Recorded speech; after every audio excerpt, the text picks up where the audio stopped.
Welcome back. അപ്പോൾ എല്ലാവരും സുഖമായിട്ടിരിക്കുന്നല്ലോ അല്ലേ? നമ്മളിവിടെ സുഖമായിട്ടിരിക്കുന്നു. അപ്പോൾ കുറേ ദിവസങ്ങൾക്ക് ശേഷം ഞാൻ വീണ്ടും വന്നിരിക്കുകയാണ്. ലാസ്റ്റ് അപ്ലോഡ് ചെയ്തിട്ടുണ്ടായിരുന്ന വീഡിയോ കുറേ പേർക്ക് യൂസ്ഫുള്ളായി എന്നും പറഞ്ഞ് മെസ്സേജൊക്കെ ചെയ്തിട്ടുണ്ടായിരുന്നു. കമൻസ് ആണെങ്കിലും വന്നിട്ടുണ്ടായിരുന്നു. അപ്പോൾ ഒരുപാട് സന്തോഷം. കുറച്ച് ബാക്ക് പെയിൻ ഒക്കെ ആയിട്ടിരിക്കുകയായിരുന്നു കേട്ടോ. അതുകൊണ്ടാണ് വീഡിയോ ഡിലേ ആയത്. അപ്പം ഇന്നത്തെ വീഡിയോ പാത്തുവിൻ്റെ സ്കൂളിലെ ഫസ്റ്റ് ഡേ ആണ്. അപ്പോൾ പാത്തുവിന് ഇപ്പോൾ LKG-യിലാണ് കേട്ടോ. അപ്പോൾ ഫസ്റ്റ് ഡേ സ്കൂളിലേക്ക് നമ്മൾ അവളെ രാവിലെ കൊണ്ടുവിടുകയും ചെയ്യണം, വിളിച്ചുകൊണ്ട് വരികയും ചെയ്യണം. അപ്പോൾ രാവിലെ എന്തായാലും ഇന്നൊരു 5:30 ഒക്കെ ആയപ്പോഴത്തേക്ക് എണീറ്റിട്ടുണ്ടായിരുന്നു. ഒരു ഓർഡറായി വരണമല്ലോ, അപ്പോൾ അതുകൊണ്ട് തന്നെ കുറച്ച് നേരത്തെ എഴുന്നേറ്റ് ഒരു 5:30 ആയപ്പോൾ എണീറ്റ് രാവിലെ നമ്മളിന്ന് ബ്രേക്ക്ഫാസ്റ്റിന് ഇഡ്ഡലി സാമ്പാർ ചമ്മന്തിയാണ് ഉണ്ടാക്കുന്നത്. അപ്പോൾ സാമ്പാറിൻ്റെ റെസിപ്പി ഇൻക്ലൂഡ് ചെയ്യാമോ എന്ന് ചോദിച്ചിട്ട് സ്ഥിരമായിട്ടൊരു കമൻറ്റ് വരാറുണ്ട് കേട്ടോ. അപ്പോൾ ഞാൻ സാമ്പാറിൻ്റെ റെസിപ്പി ഇതിന് മുന്നേ കാണിച്ചിട്ടുള്ളതാണെങ്കിൽ പോലും ഒന്നുകൂടി ഒന്ന് കാണിക്കാമെന്ന് വിചാരിച്ചു. അപ്പോൾ അതിന് വേണ്ടിയിട്ട് കുക്കറിൽ ഒരു കൈപ്പിടി പരിപ്പ് എടുത്തിട്ട്, തോരപ്പരിപ്പ് എടുത്തിട്ട് അത് നന്നായിട്ട് വാഷ് ചെയ്തതിന് ശേഷം കുറച്ച് വെള്ളം ഒഴിച്ച് കുക്കറിലിട്ട് ഒന്ന് വേവിക്കാനായിട്ട് വെച്ചിട്ടുണ്ട് കേട്ടോ. കൂട്ടത്തിൽ കുറച്ച് മഞ്ഞൾപ്പൊടിയും കൂടി ഇട്ട് കൊടുത്തിട്ടാണ് വേവിക്കാൻ വെച്ചത്. അപ്പോൾ അതൊരു 10 മിനിറ്റ് അവിടെ ഇരുന്ന് ഒന്ന് തിളച്ച് വരട്ടെ. എന്നാൽ മാത്രമേ നമ്മൾ ബാക്കി വെജിറ്റബിൾസൊക്കെ ഇടുമ്പോഴത്തേക്കും അതൊന്ന് ഒപ്പം ഒന്ന് കുക്കായി വരത്തുള്ളൂ. അങ്ങനെ അപ്പോൾ ഞാനത് തിളയ്ക്കാൻ വെച്ചിട്ടുണ്ട്. പിന്നെ ഇഡ്ഡലിക്ക് മാവൊക്കെ അരച്ച് റെഡിയാക്കി വെച്ചിട്ടുണ്ടായിരുന്നു. അപ്പോൾ ആവശ്യത്തിന് ഉപ്പൊക്കെ ഇട്ട് കൊടുത്തിട്ട് നന്നായിട്ടൊന്ന് മിക്സ് ചെയ്ത് മാറ്റി വെക്കുകയാണ് കേട്ടോ. അതിനിടയ്ക്ക് ഞാൻ അരി തലേന്ന് തന്നെ തിളപ്പിച്ച് വെക്കാറുണ്ട്.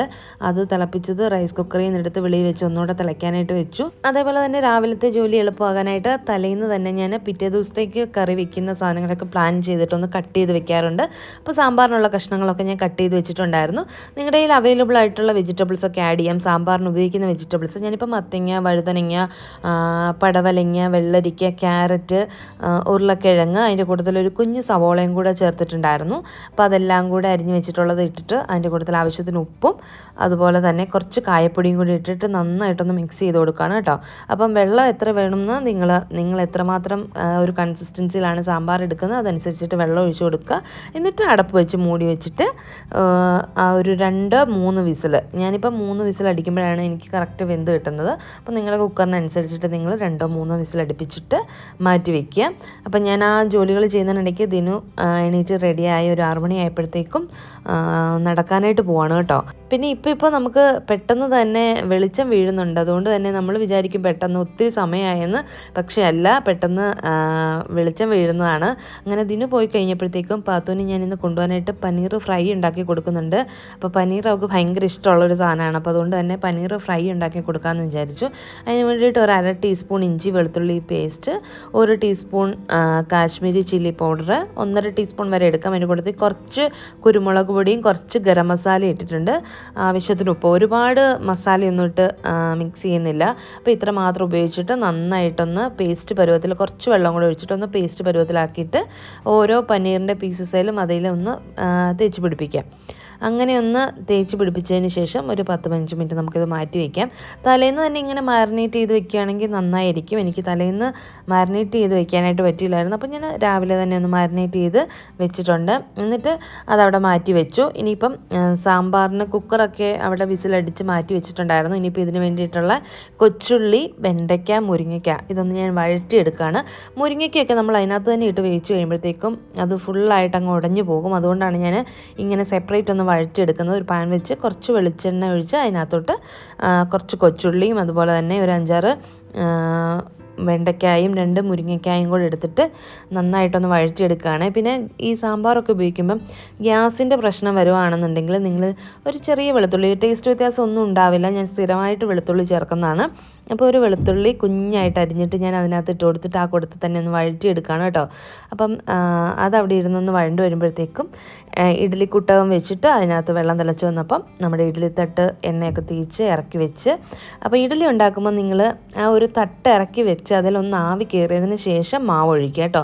അപ്പം നല്ല വ്യത്യാസം നമുക്ക് ഫീൽ ചെയ്യും. അതുപോലെ തന്നെ പെട്ടെന്ന് തന്നെ നമുക്ക് ഇഡ്ഡലി വെന്ത് കഴിയുമ്പോൾ ഇളക്കി എടുക്കാനായിട്ട് സാധിക്കും കേട്ടോ. അങ്ങനെ ഇഡ്ഡലിയൊക്കെ റെഡിയാക്കാനായിട്ട് വെച്ചിട്ടുണ്ട്. ഇഡ്ഡലി മാവ് റെഡിയാക്കുന്നതിൻ്റെ വീഡിയോ ഒക്കെ ഇതിനു മുന്നേ ഷെയർ ചെയ്തിട്ടുള്ളതാണ്. അപ്പോൾ പാത്തൂസ് ആണെങ്കിൽ അതിനിടയ്ക്ക് എന്നെ വിളിച്ച് കട്ടിലിൽ നിന്ന് എഴുന്നേറ്റ് സോഫായിൽ വന്ന് കിടന്നിട്ടുണ്ട്. അവളുടെ സ്ഥിരം പണിയാണിത്. നമ്മൾ നേരത്തെ എഴുന്നേൽക്കുവാണെങ്കിൽ അവൾ എണീറ്റ് സോഫായിൽ വന്ന് കിടക്കും. അപ്പോൾ അവിടെ കിടന്ന് ഉറങ്ങി കേട്ടോ. ഇനിയിപ്പം സാമ്പാറിലേക്ക് വേണ്ട പൊടികൾ ചേർക്കുകയാണ്. ഒരു 1/2 ടീസ്പൂൺ ഞാൻ കാശ്മീരി ചില്ലി പൗഡറും ഒരു 3/4 ടീസ്പൂണോളം മല്ലിപ്പൊടിയും 2 ടേബിൾ സ്പൂൺ സാമ്പാർ പൊടി ഞാൻ ഉപയോഗിക്കുന്ന പേസ്റ്റ് തന്നെയാണ്. നിങ്ങളുടെ കയ്യിൽ അവൈലബിൾ ആയിട്ടുള്ള ഏത് പൊടി വേണമെങ്കിലും യൂസ് ചെയ്യാം. അതിൻ്റെ കൂട്ടത്തിൽ തന്നെ കായപ്പൊടി ഒരു 1/2 ടീസ്പൂണോളം കായപ്പൊടി, കുറച്ച് ഒരു നുള്ള ഉലുവാപ്പൊടിയും കൂടെ ചേർത്തിട്ട് ആ പൊടികളുടെ പച്ചമണം മാറുന്നിടം വരെ ഒന്ന് വഴറ്റി കൊടുക്കാം. അതിനുശേഷം അതിലേക്ക് തക്കാളി ചേർത്ത് കൊടുക്കണം കേട്ടോ. നന്നായിട്ട് പഴുത്ത ഒരു തക്കാളിയും കൂടെ അരിഞ്ഞ് ഞാൻ ചേർത്ത് കൊടുത്ത് നന്നായിട്ടൊന്ന് മിക്സ് ചെയ്തെടുക്കുകയാണ്. ഇനി ആ തക്കാളിയും കൂടെ ഒന്ന് ഒരു 3-4 മിനിറ്റ് ഒന്ന് കുക്കായി വരട്ടെ. അതുവരെ നമുക്കൊന്ന് വെയിറ്റ് ചെയ്യാം. അപ്പം ആ ഒരു ടൈമിൽ തന്നെ നമ്മുടെ ചോറൊക്കെ ഒന്ന് റെഡി ആയിട്ടുണ്ടായിരുന്നു. അപ്പോൾ അത് ഞാനൊന്ന് അരി ഒന്ന് വാർത്തിടാനായിട്ട് പോവാണ്. അപ്പോൾ പെട്ടെന്ന് നമ്മൾ പണി തീർക്കാനായിട്ട് ഞാൻ ചെയ്യുന്ന ഒരു കാര്യം എന്ന് പറഞ്ഞു കഴിഞ്ഞാൽ അധികം പാത്രങ്ങൾ ഉപയോഗിക്കാതിരിക്കും കേട്ടോ. ഒരേ പാത്രത്തിൽ തന്നെ ഞാൻ കൂടുതലായിട്ട് കുക്ക് ചെയ്ത് തീർത്ത് അതേ പാത്രം യൂസ് ചെയ്യാനായിട്ട് ഞാൻ ശ്രദ്ധിക്കാറുണ്ട്. അപ്പോൾ പാത്രം കഴുകുന്ന സമയത്താണെങ്കിലും നമുക്ക് എളുപ്പമാണ്. അങ്ങനെ കുക്കറിൻ്റെ പ്രഷറൊക്കെ പോയി കഴിഞ്ഞപ്പോഴത്തേക്കും നമ്മൾ പൊടികളൊക്കെ കൂടെ വഴറ്റി എടുത്തിട്ടുണ്ടായിരുന്നു. അത് നമ്മൾ ഈ ഒരു കഷ്ണങ്ങളിലേക്ക് ചേർത്തിട്ട് നന്നായിട്ടൊന്ന് മിക്സ് ചെയ്ത് കൊടുത്ത് അവിടെ തിളയ്ക്കാനായിട്ട് വെച്ചിട്ടുണ്ട്. അപ്പോഴേക്കും നമ്മുടെ നല്ല സോഫ്റ്റ് ആയിട്ടുള്ള ഇഡ്ഡലി റെഡിയായി വന്നിട്ടുണ്ട്. ഇനിയിപ്പം ഞാൻ ഉണ്ടാക്കാൻ പോകുന്നത് പാത്തുവിന് പനീർ ഫ്രൈ ആണ്. അതിനായിട്ട് കുറച്ച് ബട്ടറാട്ടോ എടുത്തിരിക്കുന്നത്. അപ്പോൾ കുട്ടികൾക്കൊക്കെ ഇങ്ങനെ നമ്മൾ ഫ്രൈ ആക്കി കൊടുക്കുമ്പോൾ ബട്ടറൊക്കെ യൂസ് ചെയ്യണമെങ്കിൽ അത് തന്നെയായിരിക്കും ഏറ്റവും ബെറ്റർ. അപ്പോൾ ഞാനൊരു ടേബിൾ സ്പൂണോളം ബട്ടർ ഇട്ട് അതൊന്ന് മെൽറ്റായി കഴിഞ്ഞപ്പോഴത്തേക്കും നമ്മൾ മാരിനേറ്റ് ചെയ്ത് വെച്ചിട്ടുണ്ടായിരുന്ന പനീർ ഓരോ പീസസ് ആയിട്ട് ഇങ്ങനെ ഇട്ട് കൊടുക്കുകയാണ്. അത് എന്നിട്ട് കുക്കായി വരുന്നതിനനുസരിച്ച് നിങ്ങൾക്ക് തിരിച്ചും മറിച്ചു ഇട്ടൊന്ന് ഫ്രൈ ആക്കി എടുക്കാവുന്നതാണ്. അപ്പോൾ ഇത് അവിടെ ഇരുന്നൊന്ന് കുക്കാവട്ടെ. എന്നിട്ട് തിരിച്ചിട്ട് അപ്പുറത്തെ സൈഡും കൂടെ ഒന്ന് കുക്ക് ചെയ്യാം. അപ്പോൾ ആ ഒരു സമയം കൊണ്ട് ഇഡ്ഡലി തട്ടിൽ നിന്ന് ഓരോ ഇഡ്ഡലി എടുത്ത് ഞാൻ പാത്രത്തിലേക്ക് മാറ്റുകയാണ്. വളരെ ഈസി ആയിട്ട് ഇഡ്ഡലി നമുക്ക് ഇഡ്ഡലി തട്ടിൽ നിന്ന് എടുക്കാനായിട്ട് പറ്റുന്നുണ്ട്. അപ്പോൾ പനീറൊക്കെ ഫ്രൈ ആക്കി എടുത്തിട്ടുണ്ട് കേട്ടോ. അത് തിരിച്ചും മറിച്ചും ഇട്ട് 2 സൈഡും ഫ്രൈ ആക്കി എടുത്തിട്ടുണ്ട്. ഇനിയിപ്പോൾ അതൊരു വേറൊരു പാത്രത്തിലേക്ക് മാറ്റി വയ്ക്കാം. അപ്പോൾ സാമ്പാറാണെങ്കിലും റെഡി ആയിട്ടുണ്ട്. എല്ലാം കൂടെ നന്നായിട്ട് യോജിച്ച് കുറുകി വന്നിട്ടുണ്ട്. അതിലേക്ക് കടുകും വറ്റൽ മുളകും കറിവേപ്പിലയും കൂടെ കടുക് പൊട്ടിച്ചിട്ടിട്ടുണ്ട് കേട്ടോ. അപ്പോൾ ഉപ്പ് നോക്കുക. ടേസ്റ്റിൽ എന്തെങ്കിലും വ്യത്യാസം വരുത്താനുണ്ടെങ്കിൽ വ്യത്യാസം വരുത്താൻ, കായപ്പൊടി ചേർക്കണമെങ്കിൽ ചേർക്കാം. അതുപോലെ തന്നെ ചിലർ സാമ്പാറിനകത്ത് പുളിവെള്ളം ചേർക്കാറുണ്ട്. ഞാൻ ചിലപ്പോൾ ചേർക്കും, ചിലപ്പോൾ ചേർക്കാറില്ല. ചേർത്തില്ലെങ്കിലും വലിയ ടേസ്റ്റ് വ്യത്യാസം തോന്നാറുമില്ല കേട്ടോ. അപ്പോൾ ആണെങ്കിൽ ദിനു നടന്നിട്ട് വന്നിട്ട് കൈയൊക്കെ കഴുകിയതിന് ശേഷം പതുക്കെ പോയി പാത്തുവിനെ വിളിച്ച് എണീപ്പിച്ചിട്ടുണ്ട് കേട്ടോ.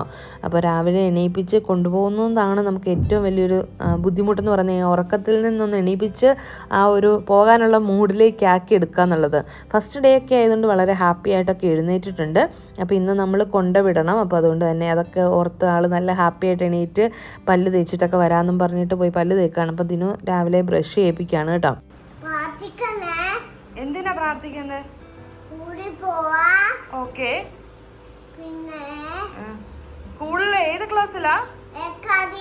LKG-ലാ? ആ. പിന്നെ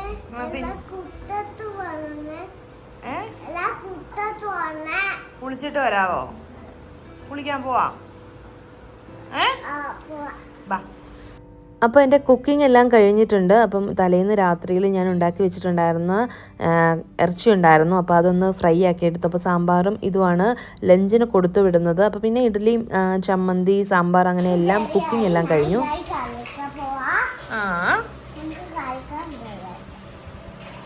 ഇഡ്ഡലി ഇഷ്ടമാണോ? ആ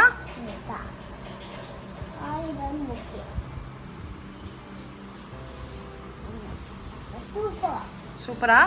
ഇത് ഫിനിഷ് ആക്കുവോ? അങ്ങനെ പാത്തു ഫുഡ് കഴിക്കുന്നുണ്ട്. അപ്പോൾ ഇതാണ് നമ്മുടെ നല്ല ടേസ്റ്റി ആയിട്ടുള്ള വളരെ ഈസി ആയിട്ട് ഉണ്ടാക്കാൻ പറ്റുന്ന സാമ്പാറിൻ്റെ റെസിപ്പി. അപ്പോൾ സാമ്പാറിൻ്റെ റെസിപ്പി ചോദിച്ചവർക്ക് എന്തായാലും ട്രൈ ചെയ്ത് നോക്കാവുന്നതാണ്. അപ്പോൾ ഇന്നത്തെ ലഞ്ചിന് ഇതൊക്കെയാണ് കേട്ടോ. അപ്പോൾ അത് ദിനുവിന് കൊടുത്തു വിടാനുള്ള ലഞ്ച് ബോക്സ് റെഡിയാക്കിയതാണ്. ഇനിയിപ്പോൾ പാത്തുവിനാണെങ്കിൽ ഇഡ്ഡലി ചെറിയ പീസസ് ആക്കി കട്ട് ചെയ്ത് വെച്ചിട്ടുണ്ട്. അതുപോലെ പനീർ ഫ്രൈയും വെച്ചിട്ടുണ്ട്. സാമ്പാറാണെങ്കിലും കുറച്ച് വെച്ച് കൊടുക്കുന്നുണ്ട്. പിന്നെ 3-4 കാഷ്യൂനട്ടും കൂടെ വെച്ച് കൊടുത്ത് പാത്തുവിൻ്റെ ബോക്സും റെഡിയാക്കിയിട്ടുണ്ട്. പിന്നെ അതിനുശേഷം പിന്നെ ഞാൻ ഓടിപ്പോയി റെഡിയായി വന്നപ്പോഴത്തേക്കും ദിനു റെഡിയായി വന്നിട്ടുണ്ടായിരുന്നു. പിന്നെ ഞങ്ങൾ ഒന്നിച്ചിരുന്ന് ബ്രേക്ക്ഫാസ്റ്റ് ഒക്കെ കഴിച്ചു. പാത്തുവിനെ റെഡിയാക്കി നിർത്തിയേക്കാണ് കേട്ടോ. അപ്പോൾ പാത്തുവിന് 1 മണി വരെയാണ് പറഞ്ഞിരിക്കുന്നത്. അപ്പം ഇന്ന് നമ്മൾ വിളിച്ചുകൊണ്ട് വരേണ്ടതുകൊണ്ട് 1 മണിയാകുമ്പോൾ ചെന്നാൽ വിടും. അല്ലാത്ത ദിവസങ്ങളിൽ 1:45 ആവും വീട്ടിലെത്താമെന്നാണ് പറഞ്ഞത്. അങ്ങനെ എല്ലാവരും റെഡിയായി പാത്തുനെ കൊണ്ട് സ്കൂളിലേക്ക് പോവുകയാണ് കേട്ടോ. അപ്പോൾ പാത്തു ഭയങ്കര സന്തോഷത്തിലാണ്. പുതിയ ബാഗൊക്കെ കിട്ടി. യൂണിഫോം പുതിയത് കിട്ടിയിട്ടില്ല അവൾക്ക്. ഇത് കഴിഞ്ഞ വർഷത്തെ യൂണിഫോമാണ്. അപ്പോൾ കഴിഞ്ഞ വർഷത്തെ അതേ സ്കൂളിൽ തന്നെയാണ് അവൾ പോകുന്നത്. അപ്പോൾ അതുകൊണ്ട് തന്നെ യൂണിഫോം കിട്ടുന്നിടം വരെ ഇതേ യൂണിഫോം ഇടാമെന്ന് വിചാരിച്ചിട്ട് പഴയ യൂണിഫോം തന്നെ ഇടിപ്പിച്ചാട്ടോ വിടുന്നത്. പിന്നെ അവൾക്ക് ഈ ഒരു വർഷം പുതിയതായിട്ട് ആകെ വാങ്ങിയത് ഷൂസ് മാത്രമാണ്. കാരണം ഒരു ഷൂസ് അവൾക്ക് കാല് വലുതായി, ഷൂസ് ചെറുതായി പോയി. അതുകൊണ്ട് ഷൂസ് മാത്രം പുതിയത് വാങ്ങി, ബാക്കിയൊക്കെ പഴയത് തന്നെയാണ് കേട്ടോ. അപ്പം സ്കൂൾ നമുക്ക് തൊട്ടടുത്ത് തന്നെയാണ്. അപ്പോൾ അതുകൊണ്ട് തന്നെ പെട്ടെന്ന് സ്കൂളിലേക്ക് എത്തി. അപ്പം സ്കൂളിൽ ചെന്ന് കഴിഞ്ഞപ്പോഴത്തേക്കും ടീച്ചർമാരൊക്കെ പാത്തുവിനെ വെൽക്കം ചെയ്യാണ് കേട്ടോ. വരുന്ന സ്റ്റുഡൻസിനെ എല്ലാം വെൽക്കം ചെയ്യണം. അപ്പോൾ ഫസ്റ്റ് ഡേ ആയതുകൊണ്ട് എല്ലാ പേരൻസും പിള്ളേരെ കൊണ്ടുവിടുന്നുണ്ടായിരുന്നു. പിന്നെ ഒരു കിറ്റ് നമുക്ക് നേരത്തെ തന്നിട്ടുണ്ടായിരുന്നു. അപ്പോൾ ആ ഒരു കിറ്റിൽ നമ്മൾ അവരുടെ പേരൊക്കെ ലേബൽ ചെയ്തെല്ലാം തിരിച്ച് അതേപടി കൊണ്ട് കൊടുക്കുകയാണ് ഓരോരുത്തരുടെയും. അപ്പോൾ ചെന്ന് കഴിഞ്ഞപ്പോൾ ഷൂസൊക്കെ തന്നെ ഊരി അതാത് സ്ഥാനത്ത് വെക്കുകയാണ് കേട്ടോ. വീട്ടിലാണെങ്കിൽ നമ്മൾ ചെയ്ത് കൊടുക്കണം, കാരണം അവൾക്ക് അറിയാം ചെയ്യുമെന്ന്. ഇവിടെ ചെന്ന് കഴിഞ്ഞപ്പോൾ അവൾ തന്നെ ചെയ്യുന്നുണ്ട് കഴിഞ്ഞപ്പോൾ ഞങ്ങൾക്ക് മനസ്സിലായി അവൾക്ക് വേണമെന്ന് വെച്ചാൽ തന്നെ ചെയ്യാൻ അറിയാമെന്ന്. അങ്ങനെ ഞങ്ങൾ വലിയ പ്രശ്നമൊന്നും ഇല്ലാതെ ഹാപ്പി ആയിട്ട് സ്കൂളിലേക്ക് ക്ലാസ്സിനകത്തേക്ക് കയറിപ്പോയി കേട്ടോ. ടീച്ചർമാരാണെങ്കിലും സ്റ്റാഫൊക്കെ ആണെങ്കിലും അത്യാവശ്യം നല്ലതായിട്ട് എല്ലാ കാര്യങ്ങളും ശ്രദ്ധിക്കുന്നവരാണ്. അതുകൊണ്ട് തന്നെയാണ് ഞങ്ങൾ അവിടെ തന്നെ വീണ്ടും ഈ ഒരു വർഷം കൂടെ പോട്ടെ എന്ന് വിചാരിച്ചത്. പിന്നെ അവളെ വിട്ട് തിരിച്ച് നമ്മൾ വന്നു കഴിഞ്ഞ് ദിനു ഓഫീസിലേക്ക് പോകാനായിട്ട് റെഡിയായി ഇറങ്ങുകയാണ്. അപ്പോൾ ദിനു ഓഫീസിലേക്കും കൂടെ പോയി കഴിഞ്ഞ് കഴിഞ്ഞാൽ പിന്നെ ഞാൻ തിരിച്ച് അവളെ വിളിക്കാനായിട്ട് ക്യാബിന് പോകാമെന്ന് വിചാരിച്ചു. കാരണം 1 മണി വരെ അല്ലെങ്കിൽ പിന്നെ ദിനു വെയിറ്റ് ചെയ്താൽ ഉച്ചവരെ ലീവ് ആക്കേണ്ടി വരും. അങ്ങനെ ദിനു പോയി. അതിനുശേഷം ഞാൻ പോയിട്ട് തിരിച്ച് വന്നിട്ടാണ് കേട്ടോ ക്ലീനിങ് ഒക്കെ ചെയ്തത്. കാരണം രാവിലെ എല്ലാ പരിപാടിയും കൂടെ തീർത്തിട്ട് പോകാനുള്ള ടൈം കിട്ടിയില്ലാത്തതുകൊണ്ട് വന്നതിന് ശേഷം ക്ലീൻ എല്ലാം ചെയ്ത് പാത്രങ്ങൾ കഴുകാനുണ്ടായിരുന്നൊക്കെ കഴുകി എൻ്റെ എല്ലാ ജോലികളും തീർന്നിട്ടുണ്ടായിരുന്നു. പിന്നെ 1 മണിയാകുമ്പോഴത്തേക്കും പാത്തുവിനെ വിളിക്കാൻ പോകണമല്ലോ. അപ്പം ഇതൊക്കെയായിരുന്നു പാത്തുവിൻ്റെ ഫസ്റ്റ് ഡേയിലെ വിശേഷങ്ങളെന്ന് പറയുന്നത്. അപ്പോൾ ഇന്നത്തെ ഈ ഒരു വീഡിയോ നിങ്ങൾക്ക് എല്ലാവർക്കും ഇഷ്ടപ്പെട്ട് കാണുമെന്ന് വിചാരിക്കുന്നു. ഇഷ്ടപ്പെട്ടിട്ടുണ്ടെങ്കിൽ ലൈക്ക് ചെയ്യാനും ഷെയർ ചെയ്യാനും കമൻറ്റ് ചെയ്യാനും സബ്സ്ക്രൈബ് ചെയ്യാതെ കാണുന്നവർ സബ്സ്ക്രൈബ് ചെയ്ത് സപ്പോർട്ട് ചെയ്യാനും മറക്കരുത്. അപ്പോൾ പുതിയൊരു വീഡിയോയുമായിട്ട് വരുന്നവരേക്കും എല്ലാവർക്കും നന്ദി, നമസ്കാരം.